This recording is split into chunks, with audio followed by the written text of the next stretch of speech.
સુરતના પાંડેસરા વિસ્તારમાં બે પરિવાર વચ્ચેના ઝઘડાનો વિડીયો સોશિયલ મીડિયામાં વાયરલ થયો હતો, જેમાં સામસામે મારામારીનો મામલો એટલો બધો બગડ્યો કે એક વ્યક્તિ જાહેરમાં તલવાર કાઢીને મારવાનો પ્રયાસ કરી રહ્યો હતો। આ ઉપરાંત સામસામે લાકડાના ફટકા પણ ઉડ્યા હતા। આ સમગ્ર ઘટના મામલે પોલીસે બે લોકોની અટકાયત કરી છે। સુરતમાં પાંડેસરા વિસ્તારમાં પાલતુ શ્વાન મુદ્દે બે પરિવાર વચ્ચે માથાકૂટ થઈ હતી। અગાઉ પણ બંને પરિવાર વચ્ચે ઉગ્ર બોલાચાલી થઈ હતી। ફરી એક વખત બંને પરિવારો સામસામે આવી જતા એક વ્યક્તિએ જાહેરમાં તલવાર ઉછાળી હતી।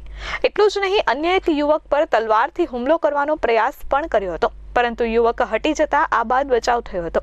તો બીજી તરફ લાકડાના દંડા વડે એકબીજાને ઈજા પણ પહોંચાડી હતી। સ્થાનિક લોકો વારંવાર તેમને રોકવાનો પ્રયાસ કરી રહ્યા હતા, પરંતુ મામલો એટલો ઉગ્ર થયો હતો કે લાકડાના ફટકા વડે એકબીજા પર હુમલો કરી દીધો હતો, જેના કારણે બે વ્યક્તિઓ ઈજાગ્રસ્ત થયા હતા। પાંડેસરા પોલીસે જણાવ્યું હતું કે બંને પરિવારો નજીવી બાબતે ઝઘડી પડ્યા હતા। વાયરલ વિડીયો થતાં અમે તાત્કાલિક કાર્યવાહી કરી છે। બે વ્યક્તિઓ ઈજાગ્રસ્ત છે, તેઓ અત્યારે સારવાર હેઠળ છે। શ્વાન મુદ્દે ઝઘડો થયો હતો। ગુનો દાખલ કરતા એક વ્યક્તિને જ્યુડિશિયલ કસ્ટડીમાં મોકલવામાં આવ્યો છે। એક વ્યક્તિ જે સારવાર હેઠળ છે તેની સામે પણ ગુનો દાખલ કરવામાં આવ્યો છે અને તેની પણ ધરપકડ કરવામાં આવશે। Bureau report S24 news, Surat.